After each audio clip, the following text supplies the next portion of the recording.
ഇപ്പോൾ തുടർഭരണം എന്നുള്ള സ്വപ്നം LDF ഇപ്പോഴും വിട്ടിട്ടില്ല. അവരെ സംബന്ധിച്ച് അവരിപ്പോൾ അതാ പെൻഷൻ കൂട്ടി, അങ്ങനെ നേരത്തെ കിറ്റാണെങ്കിൽ ഇപ്പോൾ പെൻഷനാണ് അവരുടെ വോട്ട് ബാങ്കായിട്ട് കണക്കാക്കുന്നത്. മാത്രമല്ല പ്രതിപക്ഷത്തൊരു വലിയ അന്തഛിദ്രം നിലനിൽക്കുന്നു. അതുകൊണ്ട് ഞങ്ങൾ തന്നെ തുടർഭരണം ഉണ്ടാവും എന്നുള്ള വലിയ പ്രതീക്ഷ. ഞാൻ അസന്നിഗ്ധമായി പറയുന്നു, പ്രതിപക്ഷത്ത് ഒരു അന്തഛിദ്രവും ഇല്ല.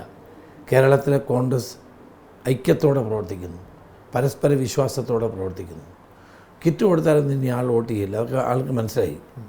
പിന്നെ 1000 രൂപ കൊടുക്കാമെന്ന് പറഞ്ഞപ്പോൾ സ്ത്രീകളെ വിളിച്ച് ഫോം കൊടുക്കുകയാണ്. പൈസ കൊടുക്കുന്നില്ല, ഫോമേ ഉള്ളൂ. നമ്മുടെ ട്രഷറി പൂച്ച പെറ്റ് കിടക്കുക, 5 പൈസ ഇല്ല. എന്നിട്ട് ഇവരെങ്ങനെ നടപ്പാക്കും? സഹകരണ ബാങ്കുകളെ പിഴിയുകയാണിപ്പോൾ പൈസ കൊടുക്കാൻ. അപ്പം 1.5 കോടി ആയിരുന്നു, 1.5 ലക്ഷം കോടിയായിരുന്നു കേരളത്തിൻ്റെ കടം ഉമ്മൻചാണ്ടി ഒഴിയുമ്പോൾ. ഇപ്പോൾ 6.5 ലക്ഷം കോടിയായി. അപ്പോൾ ഇങ്ങനൊരു ഗവൺമെൻറ്റിന് എന്ത് കൊടുക്കാൻ, ആർക്ക് കൊടുക്കാനാണ്?